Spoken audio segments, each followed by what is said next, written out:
السلام علیکم ورحمۃ اللہ وبرکاتہ۔ درود پاک پڑھیے صلی اللہ علیہ وسلم علیکہ یا رسول اللہ صلی اللہ تعالیٰ علیہ وسلم۔ عزیزان ملت اسلامیہ، یہ رمضان کا مہینہ برکتوں والا، عظمتوں والا، رحمتوں والا مہینہ چل رہا ہے، مگر میرے دوستو عزیزان ملت اسلامیہ، انسان اس مہینے کا بھی احترام نہیں کر رہا ہے، ادب نہیں کر رہا ہے۔ انسان اس مہینے کی لذتیں نہیں سمجھ رہا ہے، بلکہ بڑی آسانی کے ساتھ روزے کو چھوڑ دیتا ہے، اتنا ہلکا سمجھتا ہے، اتنا آسان سمجھتا ہے، روزے کو ترک کر دیتا ہے۔ مگر میرے دوستو، اس کی فضیلت بھی بہت ہے اور اس کو نہ رکھنے والا گنہگار بھی بہت ہے۔ میرے دوستو عزیزان ملت اسلامیہ، میں آپ کو بتاتا ہوا چلوں کہ اللہ کے رسول صلی اللہ تعالیٰ علیہ وسلم نے ارشاد فرمایا کہ رمضان کے مہینے کے روزے اگر وہ انسان ایک چھوڑ دے جان بوجھ کر بغیر شرعی عذر کے، تو اللہ کی قسم وہ انسان پوری زندگی روزہ رکھے اس ایک روزے کو چھوڑنے کی وجہ سے۔ رمضان کا ایک بھی روزہ چھوڑ دیا اس نے جان بوجھ کر، اور وہ پوری زندگی رکھے، قیامت تک رکھے، جب بھی وہ اس کی لذت نہیں پا سکتا، برکت نہیں پا سکتا۔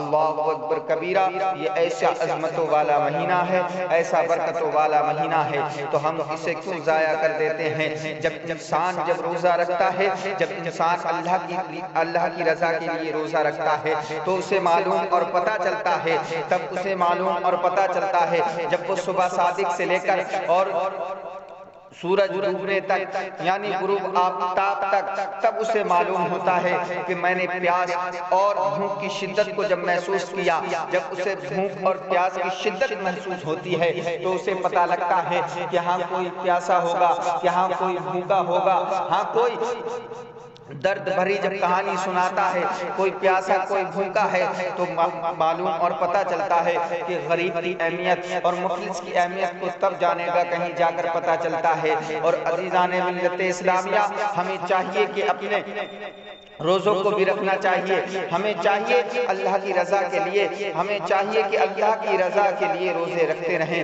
اللہ کی عبادت کرتے رہیں۔ میرے دوستو آؤ میں بتاتا ہوں، مسلمان آج چوراہے پر بیٹھ کر بے باکی کے ساتھ کہہ دیتا ہے کہ ہاں ہمارا روزہ نہیں ہے، ہم روزہ نہیں رکھ سکتے، اور حد تو یہاں تک ہو گئی، کوئی یہ کہہ دیتا ہے کہ ہمارے گھر پر کیا کھانے کو نہیں ہے، کیا ہم بھوکے پیاسے ہیں، کیا ہم مرے ٹلے ہیں؟ نہیں میرے دوستو عزیزان ملت اسلامیہ، اللہ تبارک تعالیٰ نے جیسی نماز کو ہمارے اوپر فرض کیا، اسی طریقے سے روزے کو فرض کیا، جس طریقے سے حج زکوٰۃ کو فرض کیا، اسی طریقے سے روزے کو بھی فرض کر دیا گیا ہے۔ میرے دوستو اس کو چھوڑنا نہیں، اس کی برکتیں نہیں پا سکو گے اگر تم رمضان کے مہینے بھی روزے نہ رکھ سکے، تو اس کی رحمتوں سے، اس کی برکتوں سے، اس کی عظمتوں سے محروم رہ جاؤ گے۔ عزیزان ملت اسلامیہ، تو بتاؤ کل قیامت کے دن اللہ کی بارگاہ میں ہم کیا منہ دکھائیں گے، ہم کیا چہرہ دکھائیں گے؟ اور میرے آقا کریم صلی اللہ علیہ وسلم کی بارگاہ میں جب پہنچیں گے، جب اللہ تبارک تعالیٰ کے سامنے کھڑے ہوں گے اور ہم اپنے آقا کے سامنے کھڑے ہوں گے،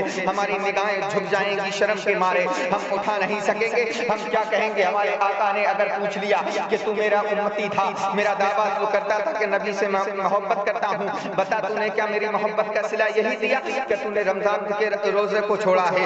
تو نے کیا میری محبت کا صلہ یہی دیا کہ تو نے نمازوں کو چھوڑا ہے؟ تو نے کیا میری محبت کا صلہ یہی دیا کہ تو نے زکوٰۃ ادا نہیں کی ہے؟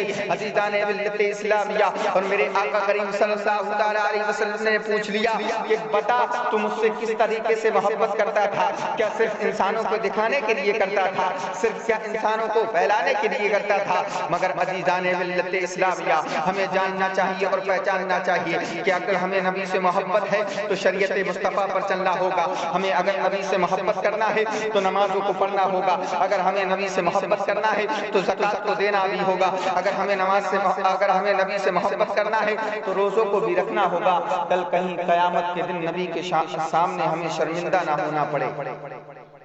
شرمندہ نہ ہونا پڑے، مگر آج کا بھولا سنی مسلمان کہاں کے راستے پر چلا گیا، کون سے راستے پر چلا گیا۔ آؤ پلٹ آؤ، ہمارے اوپر ایسے ایسے عذاب آ رہے ہیں، ایسے ایسے ظالموں کو مسلط کر دیا گیا، یہ ہماری گناہوں کی وجہ سے ہے۔ میرے دوستو، گناہ ہم کر رہے ہیں، سرے عام کر رہے ہیں، گناہ بے باکی کے ساتھ کر رہے ہیں، مگر ہم باز نہیں آ رہے ہیں۔ میرے دوستو، ہمیں چاہیے کہ ہم اپنے گناہوں کو ترک کر دیں، ہمیں چاہیے کہ ہم اپنے گناہوں کو ترک کر دیں۔